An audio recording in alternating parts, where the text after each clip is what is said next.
किसानों के सवाल पर भारतीय जनता पार्टी के कार्यकर्ताओं ने किसानों के खेतों में जाकर के आंदोलन किया, उनके बकाए पैसे के लिए आंदोलन किया, चाहे पानी का, सड़क का, बिजली का, शिक्षा का, चिकित्सा का, चाहे कानून व्यवस्था का। एक भी उदाहरण दे तो मैं मानूंगा कि राज्य सरकार ने कुछ काम किया है। प्राइवेट हॉस्पिटल्स किस प्रकार से पैसे दोनों हाथ से लूटने का काम कर रही थी और राज्य की सरकार मौनी बाबा बनी हुई थी। कांग्रेस के ही कोटे में वित्त मंत्रालय है, वित्त मंत्री कांग्रेस के हैं, सम्मानित नेता हैं, मैं उनको बहुत सम्मान देखता हूं। लेकिन बजट का मात्र 16% खर्च हुआ, उसके लिए कांग्रेस माफी मांगे जनता से। केंद्र सरकार के आए हुए पैसे डीएमएफटी के पैसे की लूट हो रही है। मैं आरोप लगा रहा हूं इस राज्य की सरकार। नमस्कार। झारखंड सरकार अपना 2 साल का कार्यकाल पूरा करने जा रही है। हेमंत सोरेन मुख्यमंत्री हैं। इन 2 सालों में राज्य की सरकार ने क्या कुछ किया, उसका जवाब लेने से पहले हम आए हैं जो सबसे बड़ी विपक्ष की दल है भाजपा, उनके प्रदेश अध्यक्ष के पास। 2 साल में बतौर विपक्ष आप लोगों की भूमिका कैसी रही? आप लोगों ने कितनी बार सरकार को आईना दिखाने का काम किया, और आप अपनी उपलब्धि बता दें। भारतीय जनता पार्टी को जनता ने जनादेश दिया विपक्ष में रहने का, और भारतीय जनता पार्टी सकारात्मक विपक्ष की भूमिका अदा कर रही है।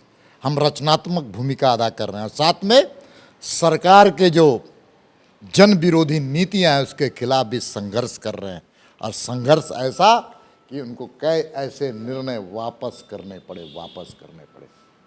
ये है भारतीय जनता पार्टी। उदाहरण स्वरूप मान लीजिए जनता भूल गई होगी तो। तुष्टीकरण की राजनीति, और जिसके कारण हम सब लोगों ने आंदोलन किया।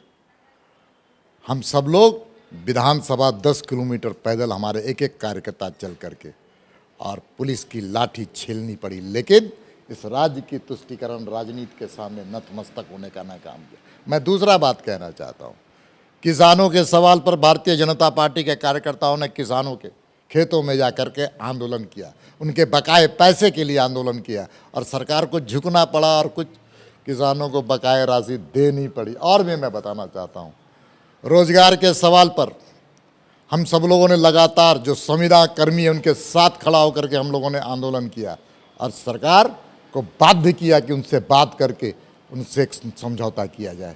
कई ऐसे उदाहरण मैं दे सकता हूँ, मेरे पास उदाहरण गिनाने के लिए बहुत सारे उदाहरण हैं।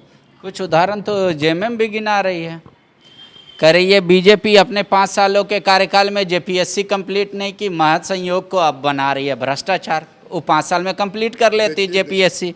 दूसरी बात सुन तो लीजिए, उनका पूरा सवाल ले लीजिए जेएमएम का। वो कह रहे हैं कि 19 में 2 एएनएम और सीजीएल की बात जो दीपक प्रकाश प्रेस कॉन्फ्रेंस में कहते हैं, उनका तो एग्ज़ाम भी वो लोग नहीं लिए थे। तो जिस परीक्षा का सिर्फ फॉर्म भरा गया हो उसको कह रहे हैं कि ज्वाइनिंग दे दो। इसी तरीके से कह रहे हैं कि उनके नेता आके कहते हैं मोराबादी मैदान में हम धरना देंगे, उसके बाद खोजने से नहीं मिलते। बोले ये सब उपलब्धि है भाजपा की।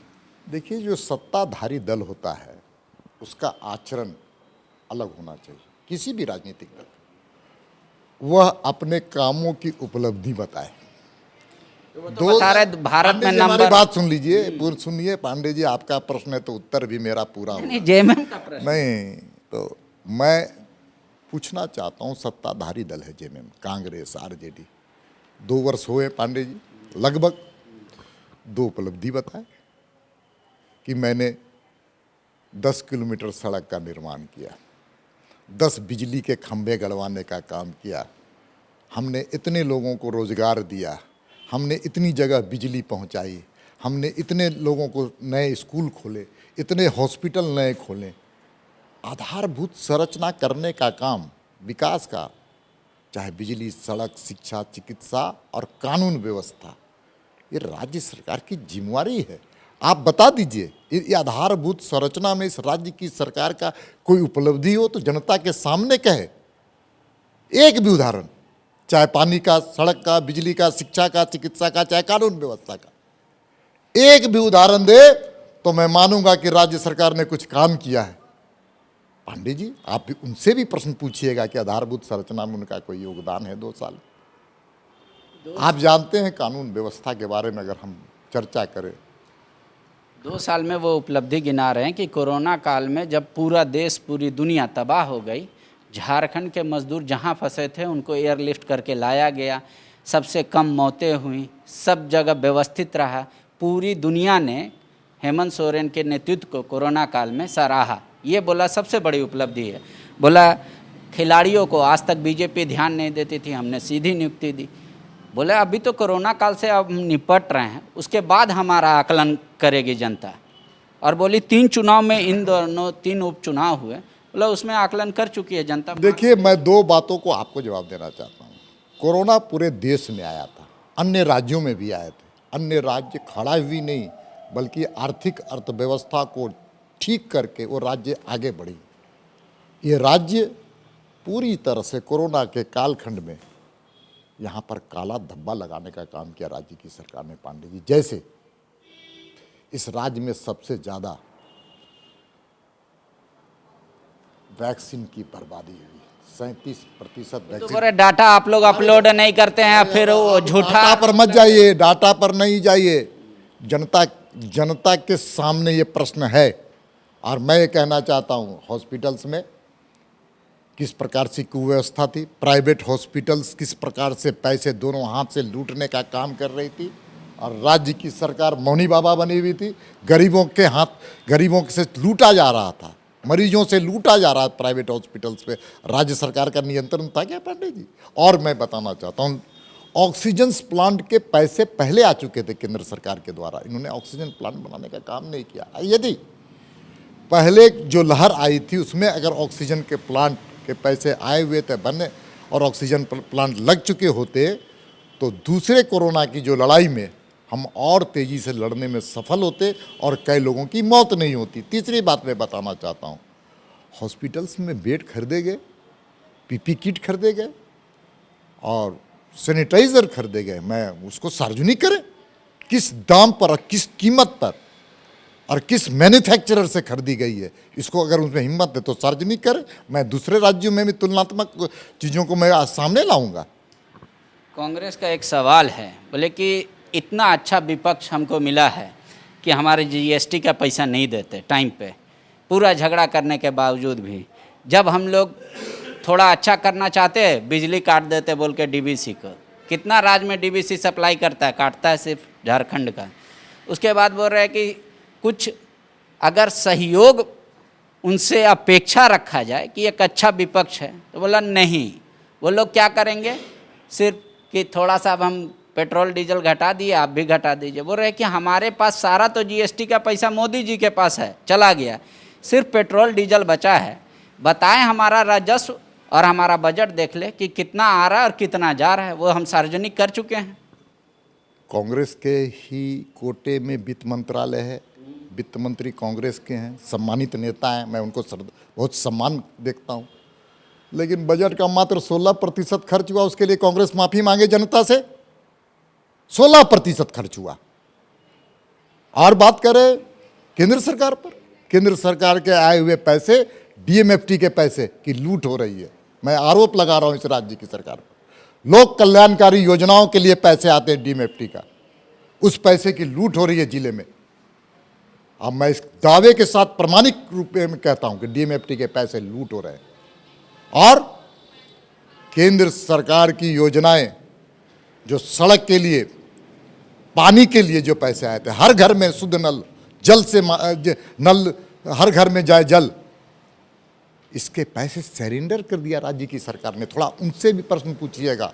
एक आखिरी सवाल, भ्रष्टाचार के मामले पे वो कह रहे हैं कि 14 करोड़ रुपया का टॉफी बांटने वाला लोग एक दिन में एक भी भ्रष्टाचार का उदाहरण पेश नहीं किया, सबूत लाकर।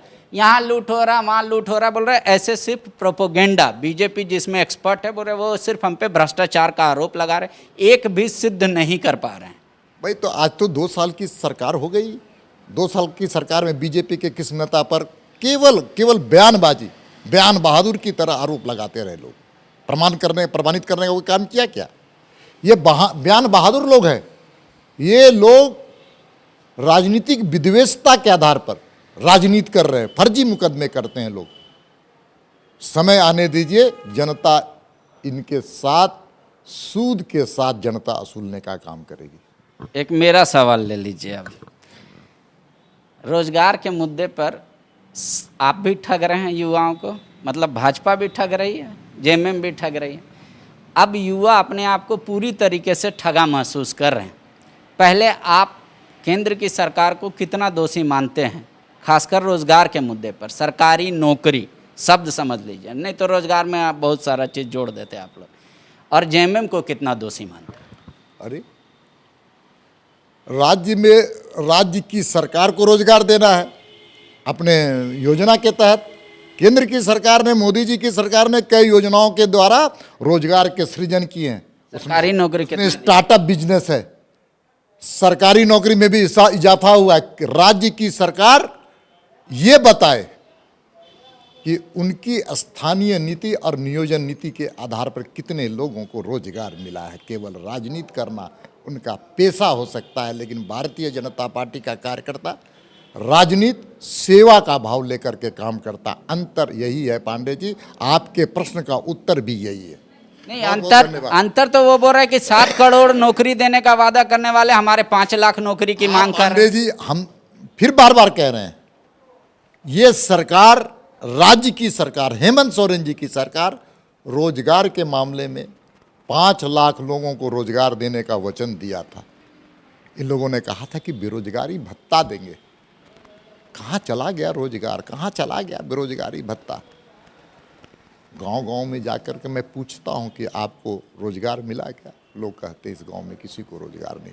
मैं गांव वाले से दूसरा प्रश्न पूछता है, बेरोजगारी भत्ता मिला क्या? लोग कहते हैं बेरोजगारी भत्ता नहीं मिला। मैं तो स्मरण कराना चाहता हूं इनके चुनाव के समय के भाषण। 2 साल के उपलब्धि में कितना मार्क्स देंगे 100 में आउट ऑफ 100? 0 बटा सन्नाटा। शुक्रिया। दीपक प्रकाश खासा नाराज हैं सरकार की उपलब्धियों को लेकर, कह रहे हैं कि 100 में पूरे 0 नंबर डिजर्व करती है सरकार। 2 साल में अपनी एक भी उपलब्धि नहीं बता पाएगी। जबकि उन्होंने कहा कि विपक्ष कई मौक़ों पर सरकार को आईना दिखाने का काम किया जो जनता के सामने है। शुक्रिया। विवेकानंद विद्या मंदिर स्कूल एक CBSE affiliated English medium coed school है। हम शिक्षा के साथ संस्कार देते हैं। thefollowup.in. Like, share, and